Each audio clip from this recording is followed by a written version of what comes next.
Welcome, ladies and gentlemen, to the Comic Book Time podcast for August 14th, 2013. I'm your host, Aaron. Here's the deal with the video. In the video, you will have multiple comic book covers. If you want to see the review of that comic book cover and that actual comic book issue itself, click the annotation on the screen to go to that point in the video.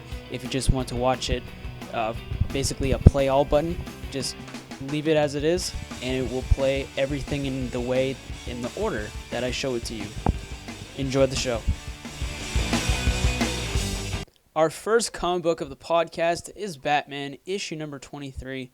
This is part 3 of 0 Year for Batman. Let's see how the team did. So the comic opens up with what happened last issue was in the past when Bruce was a kid.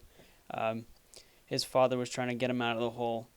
And then we immediately cut to what happened. Basically, last issue was the Red Hood gang blew up this building that Bruce was in. So they confront Bruce, and they just start beating the shit out of him, talking about how his parents' death inspired them to, kind of make the gang. And he hopes that his death will inspire someone else to do the same. And unfortunately, they don't kill him because the building's on fire and it's coming down. Bruce drags goes all the way to Wayne Manor. He gets picked up by he falls in the living room of Wayne Manor. Of course, Alfred, as awesome as he is, picks him up, stitches him back together. But even before this, we kind of get more of a progression with the Riddler storyline. Riddler actually he breaks out, essentially. He's able to sort of, quote, resign his position. So he's out and about. Just, Edward Nygma escapes. So there's that storyline. And once we get back to Bruce, this is kind of really the big, revelation that he has. This is the point where he figures out, I'm going to become, Batman. So he finally gets the idea of, the bat. He has the 3D imaging orb that he opens in his living room, and it creates a 3D map of the cave that he was trapped in as a child. And there's kind of like this 3D image of bats going through him. It's very like a metaphor. So the bats are going through him, and it's this really beautiful image. And essentially, that's where the comic ends. This is probably like a huge turning point for Bruce Wayne in this storyline. This is essentially the biggest kind of awakening, if you will, the birth of Batman. So what did I like about this issue? Writing's really good. Scott Snyder still proves that he knows how to write Bruce Wayne. Really good dialogue between Red Hood gang, their leader, and Bruce when he's in the burning house. He makes some crazy points about his parents' death, which are kind of disturbing when he thinks about it, how he was inspired to make the gang based on his death. Bruce's parents' death. Another huge thing I need to talk about. Greg Capullo's art. It's just so good. It's so good, especially in this issue. It's just like a giant buffet of just awesome art. And of course the inking too. The inker, Danny Miki. If you take Greg Capullo's art and his ink, it's just brilliant. It works so perfectly together, especially for the final scenes, as I described to you. And I'm obviously going to put photos on the screen. It's so good. It is just so good. It's one of the strongest art that Greg Capullo has ever done. And even before that, even besides that scene, just how he draws Bruce Wayne just beaten, battered, and ultimately he's destroyed. He's just broken. It's almost as if he's saying Bruce Wayne is broken and now, Batman is born. I almost think that's what he was going for. So I'm going to give Batman issue number 23 a 5 out of 5. Scott Snyder and Greg Capullo always just knocking it out of the ballpark and then jumping up and then hitting that all the way down back to the stadium. Brilliant. Our next comic book is Justice League of America, issue number 7. This is part 4 of 6 for the Trinity War event. So let's see how it starts off. So the comic starts off with Lex Luthor sitting in a maximum security, cell, and he's talking with, I'm assuming, a bunch of lawyers or businessmen and women, and they're offering Lex Luthor to essentially get out of, jail. But what's happening right now is Lex Luthor is looking at a newspaper, and he's both angry and happy. Superman is accused of manslaughter, of course, supposedly killing Dr. Light.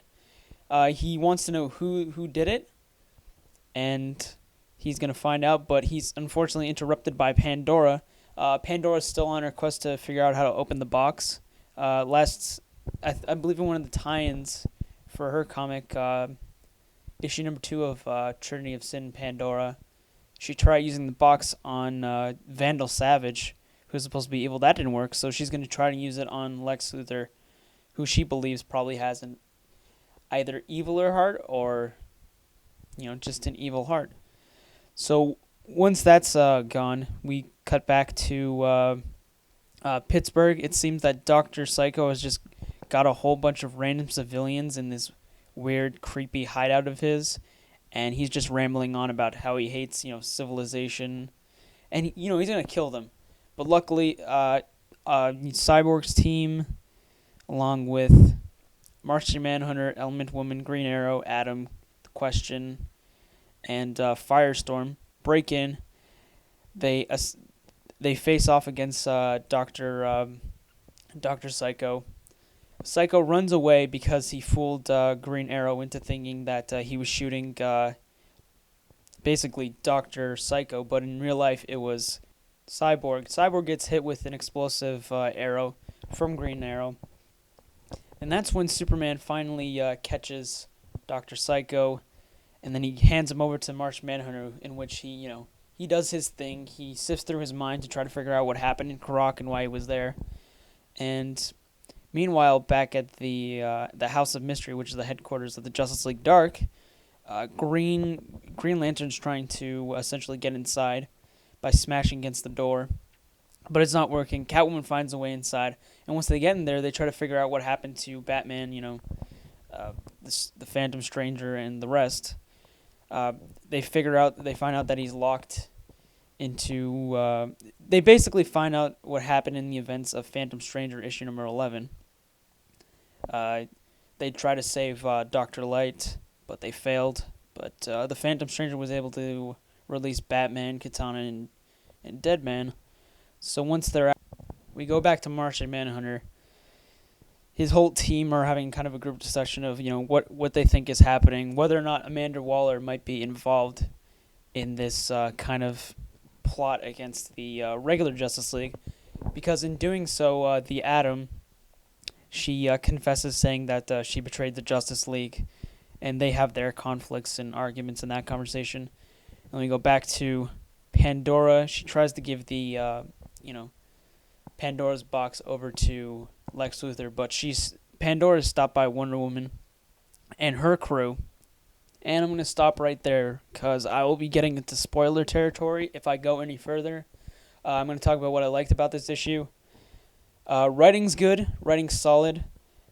I like how Jeff Johns, he writes this one moment in the comic where Green Lantern Simon Baz is trying to open the door to the Mystery House, or the House of Mystery, and Flash makes like one comment, which it's pretty funny for Justice League, New 52, or Jeff Johns' run on the New 52 of Justice League, where he kind of defends Hal Jordan in a way, saying it's almost like under subtext saying he likes Hal better than Simon, because when Green Lantern's trying to break into the House of Mystery, Flash says Hal could do that.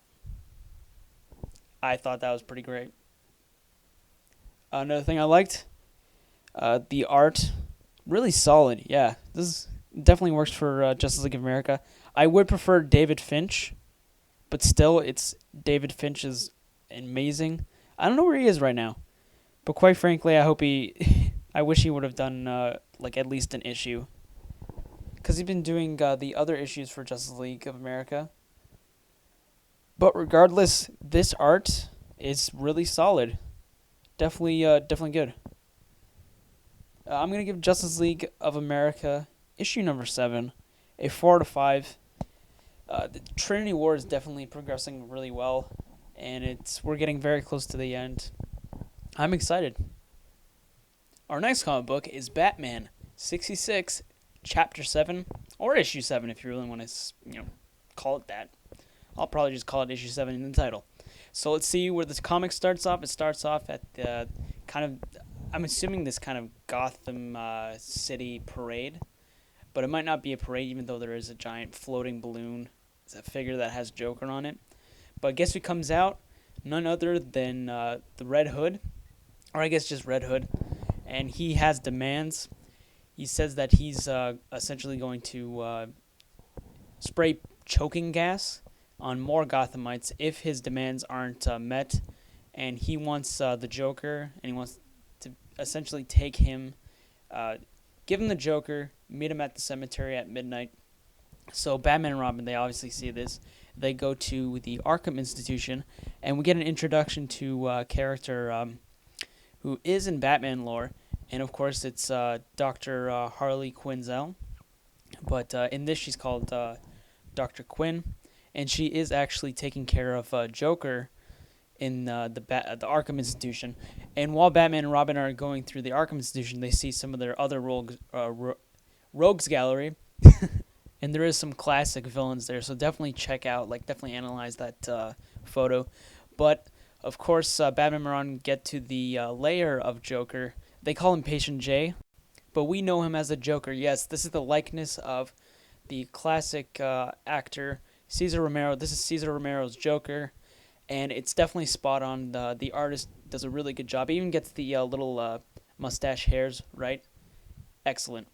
Anyways, they take Joker to the cemetery. They get basically ambushed by Red Hood, and his gang. They take him away. So what is Batman and Robin going to do next? I guess we'll have to find out next week. Let's talk about what I liked about the comic. First off, I want to say, I quickly mentioned it a couple seconds ago, but the Cesar Romero likeness is really spot on. Art overall is great. Color, this is a very colorful, issue. The whole series has been really colorful, especially the first 3 issues. Really impressive stuff. Also, of course, Jeff Parker doing some really good dialogue that fits with the Batman TV show and the Batman 66 kind of tone and mythos, if you will. Batman 66 issue number 7 or chapter 7. I'm gonna give it a 4 out of 5. I really like this issue. I'm glad they have a new villain, which is obviously the Joker, and really the Red Hood. So it's kind of a 2-villain standoff, if you will. They're not working together like we saw in the last issue with the Penguin and Mr. Freeze, but it's still interesting to see that they're introducing new characters. Even Dr. Quinn, Harley Quinn's in the 66 universe, if you will. So I think that's really interesting. I'm glad Parker, he's introducing these characters that we have from regular Batman, mythos, into the 66 universe. I really enjoyed it. I really enjoyed this issue.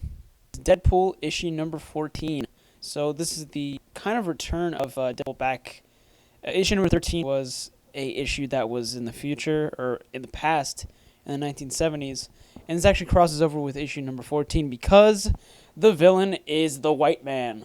The White Man, for people who don't know, is basically a pimp back in the 70s when Deadpool was around.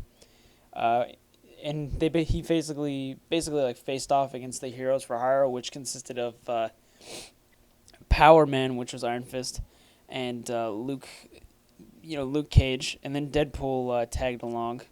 So they froze him back in 1970. So now he's back for revenge. So the White Man kind of makes his way to, in order to bring out the Heroes for Hire, he decides to go to the observation deck at the Empire State Building. and take a whole bunch of hostages to get their attention.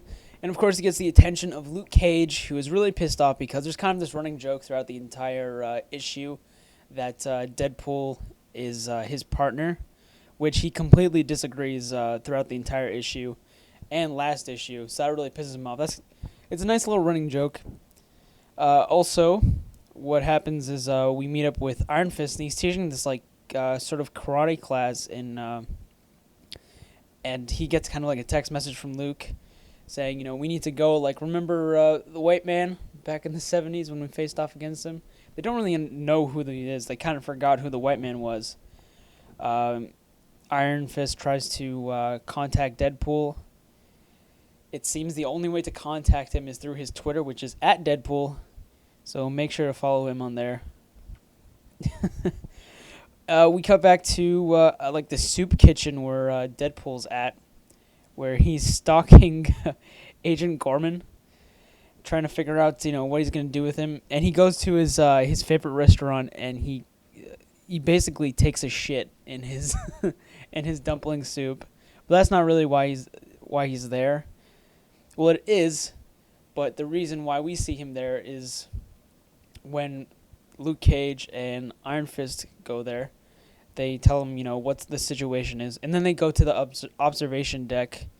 Deadpool kind of takes, saves the civilians, tell them to escape, and for some reason, these civilians are just like whistleblowing assholes.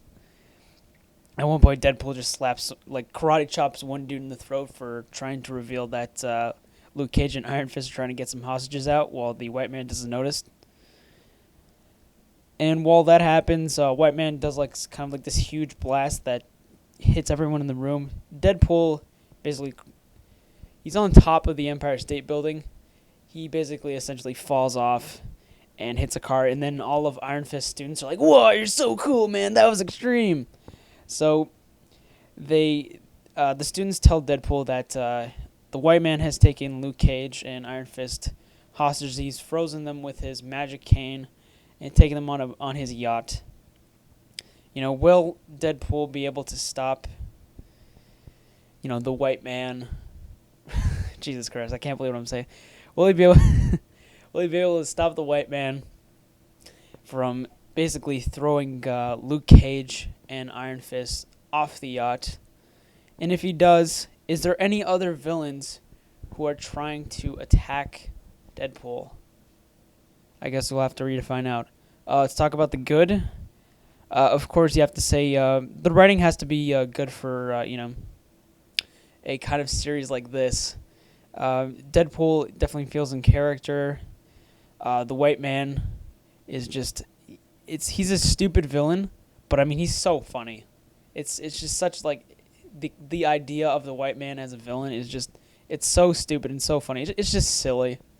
At one point, he's trying to hail a cab, and he's like, "Why is it so hard for the white man to get a cab in here?" So you can see, how the writer uses this villain, to his advantage. Art is pretty good for the most part.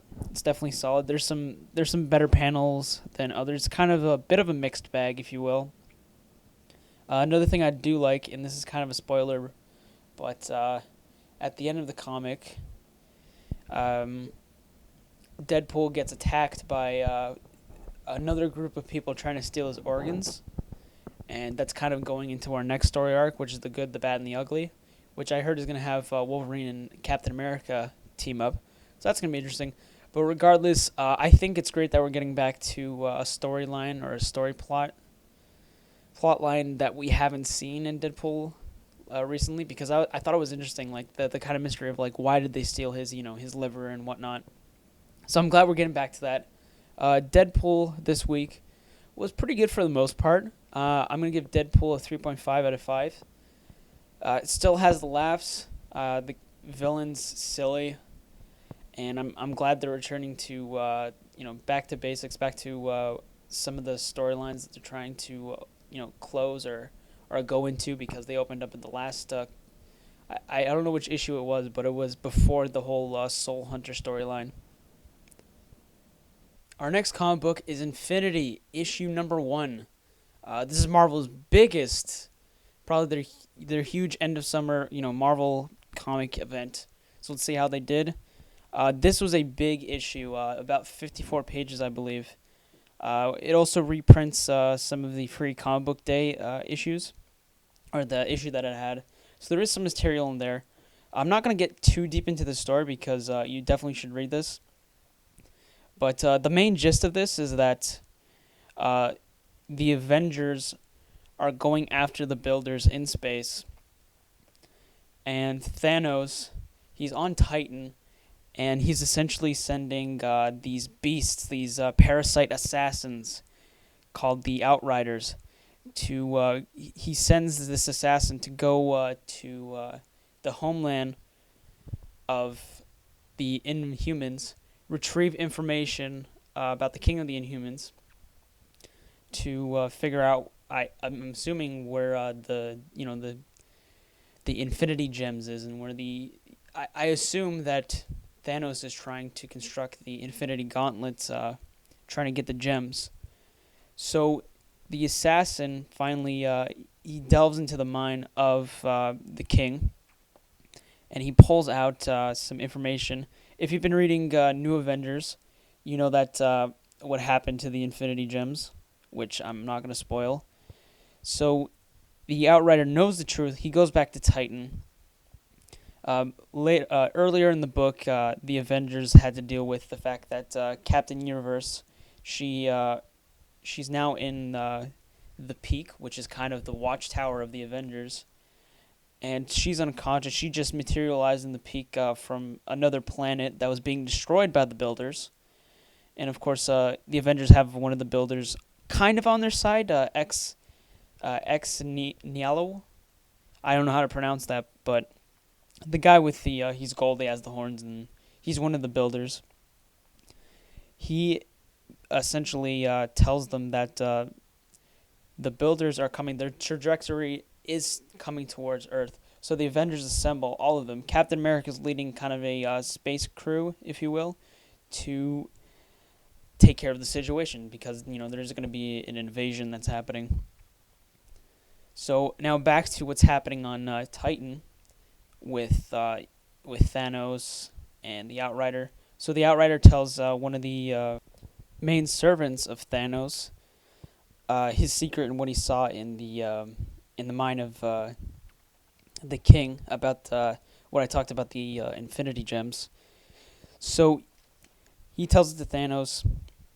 Thanos is informed that by like a rogue member of Shield, or actually it's Sword, which is also they're part of Shield, that the Avengers have now gone into space, like deep space, and the comic ends with Thanos grinning, saying that the Earth does not have any Avengers. So I'm assuming the next issues are going to be, him invading Earth, because there is no Avengers, there is no resistance really, and Thanos is coming. What did I like about this comic? Writing was good. Jonathan Hickman. There is actually some humor in this issue, which I really enjoyed. I'm specifically talking about when Hawkeye and Captain America are hunting down the Skrull in this country, and they break into this wall, and then it's just a whole group of people but at a table, and they're eating pizza, and we think it's just regular pizza, but they're just Skrull. It's like, you wanna slice, Captain America? I thought that was funny. The art, yeah, definitely really solid. I'm definitely enjoying the art for this. Solid everything, really.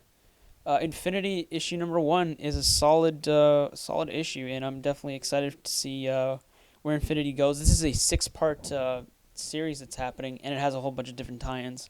At the end of this comic, they have a checklist. There's going to be a lot of really interesting tie-ins and different kind of issues that are going to branch out into different. I know there's Avengers Assemble, Thunderbolts, Captain Marvel, in all the Avengers books really, except for maybe Avengers AI.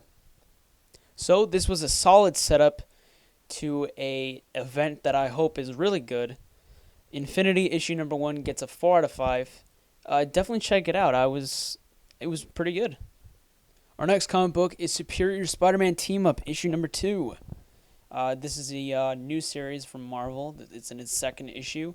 Let's see how it starts off.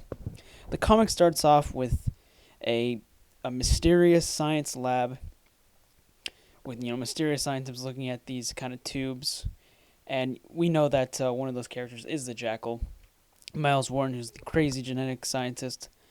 The next scene is we catch up with Superior Spider-Man, or Doc Ock, Peter Parker, if you will.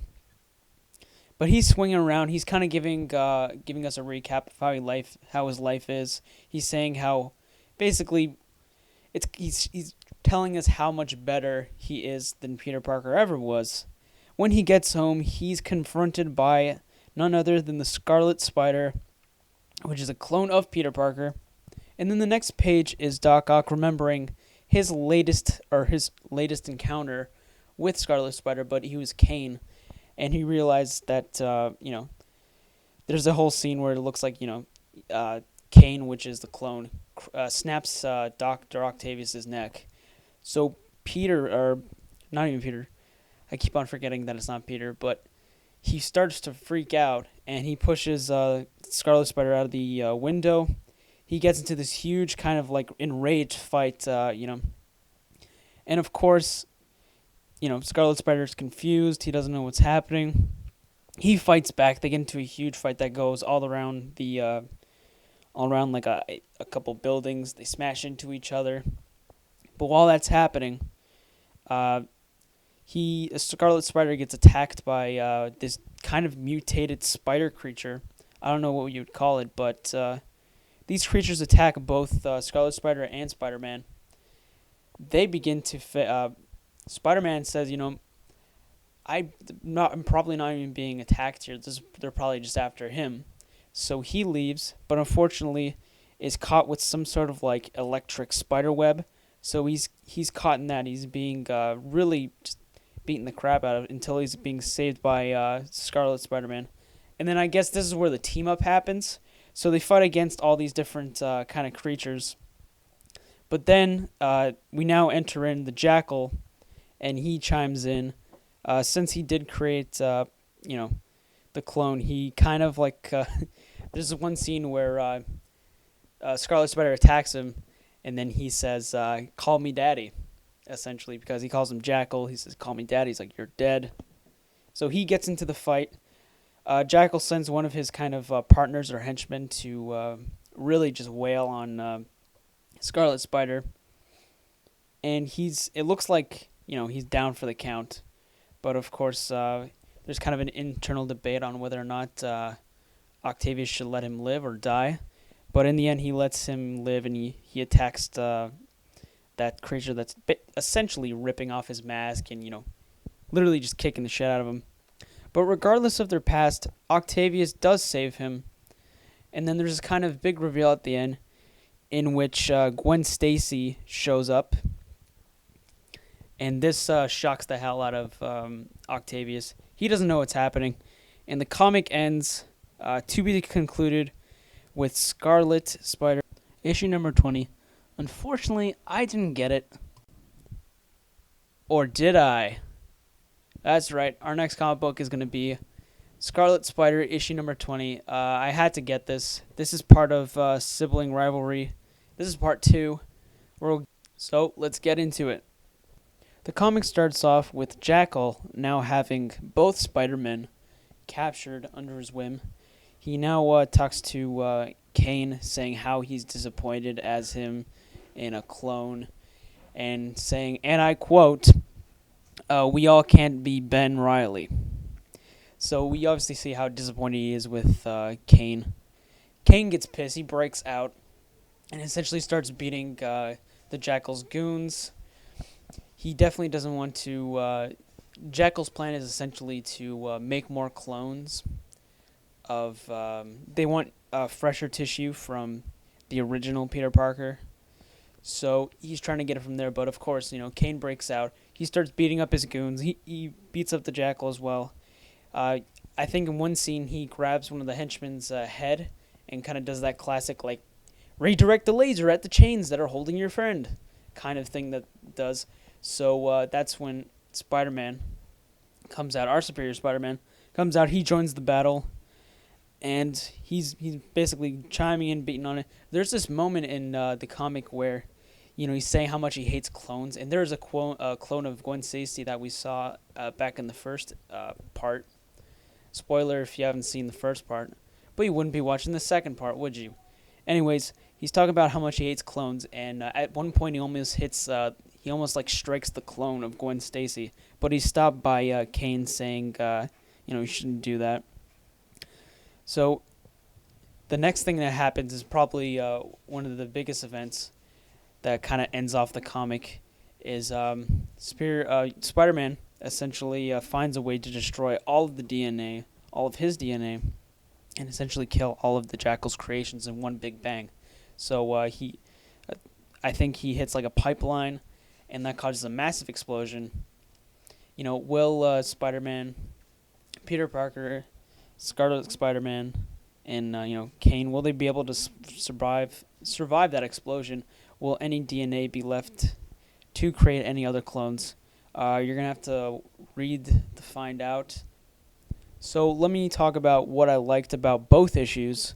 This is kind of gonna be a package deal, but at the end I'll give each issue a specific out of 5 rating. So this kind of story as a whole, I think it works really well because of the characters. We have our Superior Spider-Man character, who our other character thinks is Peter, but the reader knows that it's Dr. Octavius. So I think there's a really good kind of character dynamic there, kind of a almost in a especially unique way. People kind of have more of an explanation of why Peter Parker is attacking Kane. We know all the history and between Doc Ock and Kane, so it's kind of an insight into what's really happening. And I think the fact that Kane is an interesting character as well, and it's also very interesting to see how he reacts to kind of Peter's almost in a way disgust with Kane in his life. There's a lot of kind of themes of not even themes. There's a lot of dialogue in which Peter kind of thinks to himself how much he hates clones, and even at one point actually says to Kane, I hate clones. Stuff along those lines. So it's interesting to see those character dynamics, and also how Kane, if you are a fan of the Scarlet Spider comic out, this is probably interesting because in a way, Peter Parker is his brother essentially, but it isn't really Peter. So there's interesting kind of character moments in this. Another thing that works for this comic, especially in Scarlet Spider issue 20, is really it's really the art. The art is great, really stunning. It really works for this issue and what they're trying to do. The previous art, which was the Superior Spider-Man Team Up issue number 2, that art was good, but this issue was much better. Anything bad about these 2 issues? I would say for the second one, it seems that it ends a little bit too quickly. But still, with the story they're wanting to tell, it's not really about blowing up the giant laboratory. It's what's behind the curtains and how the characters, it's almost as if it's like a character story more than what they're trying to tell about, Jackal and how he's creating more clones. I know that's a part of the story, but the bigger picture really is the relationship between Peter and Kane now that Octavius is in Peter's body, and how Kane reacts to this. You can even see at the end of the epilogue, there's actually 2 epilogues. The first epilogue really shows how much that affects Kane. He's up all night and he's like, why did Peter call me a monster? He's like, he's my brother. Why is he doing this to me? So it's really interesting to see that. I'm going to give, basically, I'll separate the issues. Part 1, which was Superior Spider-Man Team Up issue number 2. I'll give it a 4 out of 5. and I'll give part 2, which is Scarlet Spider issue number 20, a 4.5 out of 5. Just alone on the art. And our next comic book is The Return of Saga in Saga issue number 13. This is highly anticipated. We haven't seen Saga since April, which is really fucking painful. For a fan like me that loves this series, I hate that it's been delayed so much, but I'm so glad that it's back. So let's get into the review. It starts out with one of the soldiers that Marco, I think, killed in the first volume, is in the hospital. He's telling the press of what happened and how, what the situation is, and how, Marco and Alana have essentially, created a child together, and that's, a big no-no in this world, especially their two species. So this point really, I think, is, people might sweep this away as like one of the smaller plot points, but this is actually big. I mean, imagine when the news gets out. This is going to be huge. So we get back to the giant ship that they're on, and it seems Hazel is crying in her crib. She wakes up the parents. Obviously, Elena gets up, or wants to get Marco to get up, but Marco, still, man, he's still dealing with the death of his father, and he has this like really, I don't want to say gross depression beard. He actually looks pretty good with the beard, but we can tell that he's depressed. He has this depression beard just grown, all that facial hair. So he is still dealing with the death of his father. But they're still going after, Oswald, D. Oswald, which is the author of, the book that Alina loves. So we see what's happening on that ship, and then we go to another ship, which is, of course, Prince Robert IV. He's going to see what Oswald is doing as well. And we get to see what the Will and, Gwen and the slave girl are doing. Oh, of course, how can I forget about the lion cat? So they're all on this kind of distant planet almost. They're on the same planet, but they're kind of... Actually, they're not on the same planet. They're on a different planet, completely stranded. Their ship is just kind of like gone. Like, I think they need fuel, or it needs to be repaired. The Will and Gwen get into an argument, and this is a really cute moment when Slave Girl, she tells, it's implied that the law's about to hit Gwen, but she says, and I quote, "No hitting. That's one of the rules." And the law just runs away like, women. I thought that was a really good scene. Really good character building for Slave Girl. And she does get a lot of character building. This is probably one of her biggest character developments in this issue. But we'll get to that later. The gang reaches Quietus, which I think is the planet that they're going to find Oswald on. And they do, in fact, find Oswald after they battle a bunch of these kind of reanimated bone structures. They find him. He's in his underwear drinking, and he has a gun. And he's obviously drunk out of his mind. We get back to the planet where the Will's on, and he's still obviously mourning the death of his friend. It seems as though he's going to continue to have sort of, I don't want to say fantasies, but he's still guilty about what happened. He's still going to have these kind of dreams or hallucinations that she's still alive. And they have a conversation, and she's talking about, you need to forget about me. You need to stop chasing, my killer, which is, Prince Robot IV. You need to live your life. Stop being depressed. Gwen, you should have sex with her. She talked about how there's been sexual tension between the both of you for, what was it? It was 3 star systems ago. So she said, hey, you're hard for her, she's wet for you, just boom, do it. But obviously the Will still has feelings for, her. And then a certain moment comes that I think is really big for the slave girl. They finally give her a name, and her name is Sophie. It was suggested in the hallucination that he just had that they should actually, name her give her a name, because she also implied like maybe you should stay on this planet because it is a beautiful planet. I mean, you could settle down, you could adopt Sophie now. See, I didn't call her a slave girl. She is now Sophie, which is great for her. So really, I really enjoyed this issue. Saga continues to be an outstanding comic series.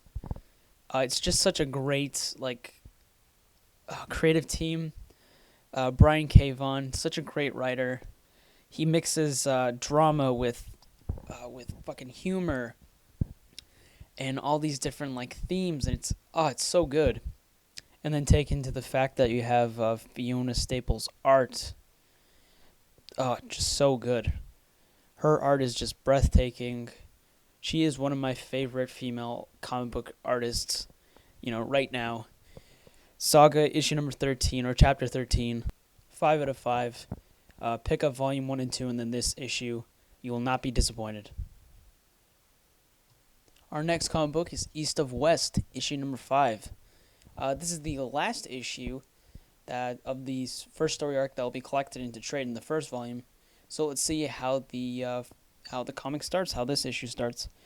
It starts off with Chamberlain and Belle looking at this kind of mysterious, almost into this pit, and we don't know what's in there. So we cut to New Shanghai, where Death has just rescued Zaolian. And now that she's, since her father died in the last issue, she is the new appointed king, general, whatever you want to call her. What this issue does really good is some character backstory. We see how Zaolian, how her rise to kind of, being this deadly kick-ass, warrior, and how she met Death, and how their relationship developed, and where the relationship is at right now. And it's near crumbling. She's basically telling him to leave. Death is being apologetic, saying that he should have been there when the Chosen came after her and cut off her hands.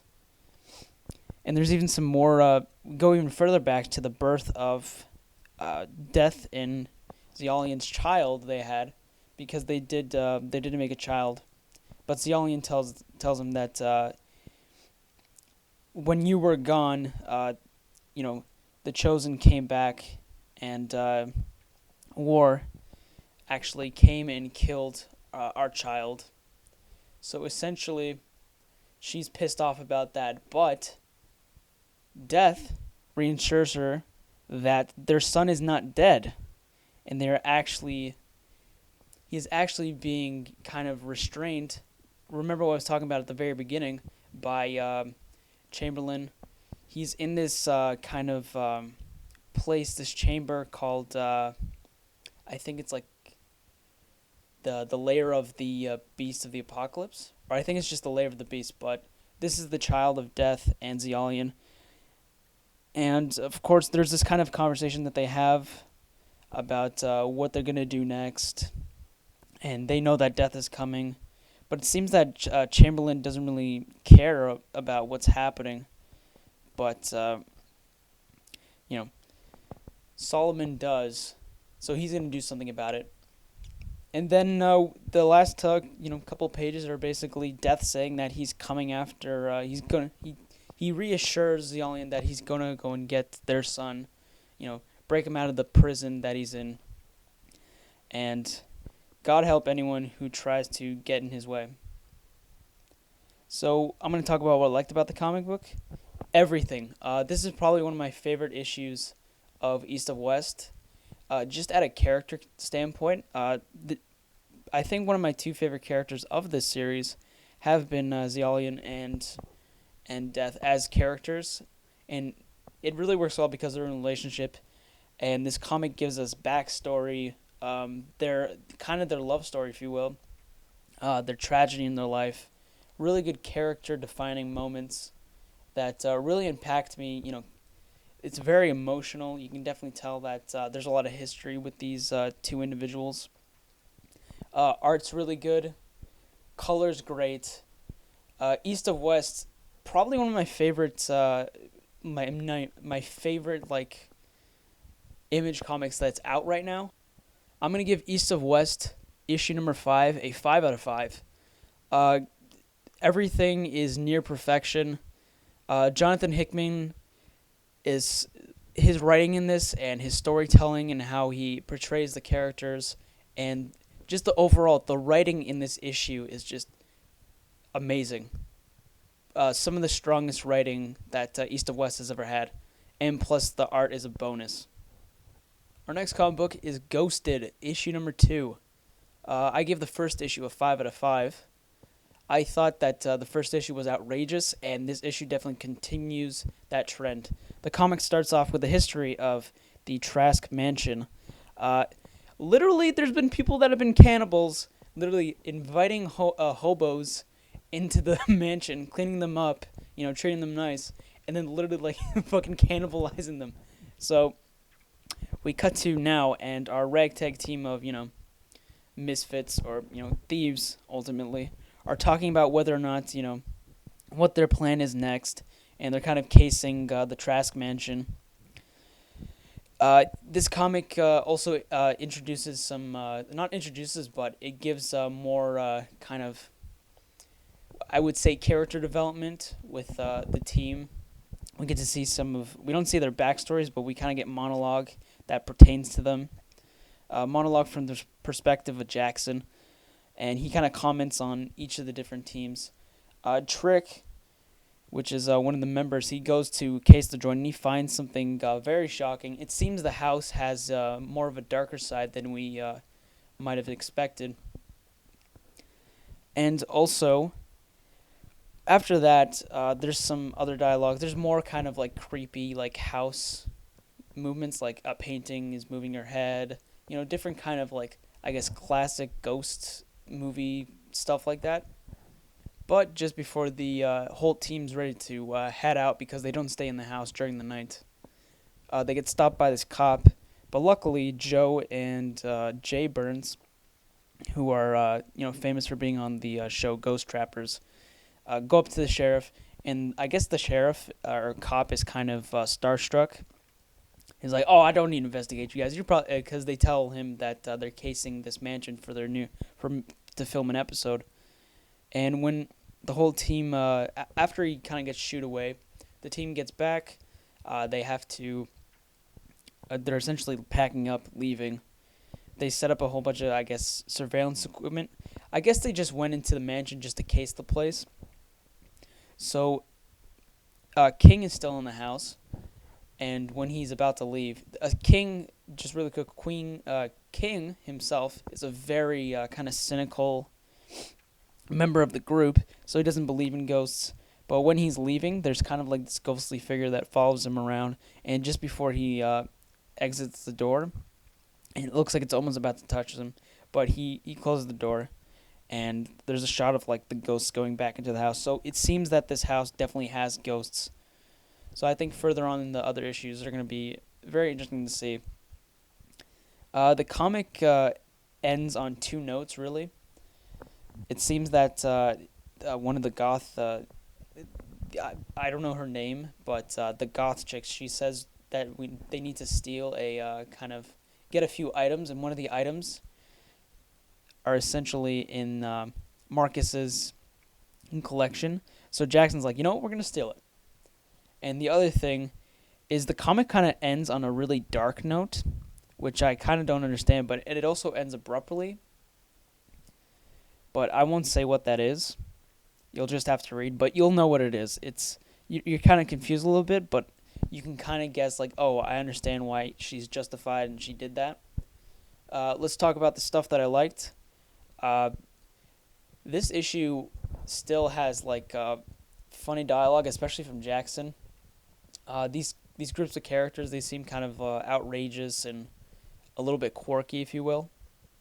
It seems to me that this whole, comic series is looking very quirky and kind of outrageous, almost kind of making fun of itself, because the story itself, it is Ocean's 11 meets the Ghostbusters in a way. Nothing really bad in this issue. One thing I will say, the ending that I talked about and I aforementioned was a little bit abrupt. I was like, oh man, wow, that's a crazy page. And then I turn the next page, or like literally look at the next page, and it's done. There's no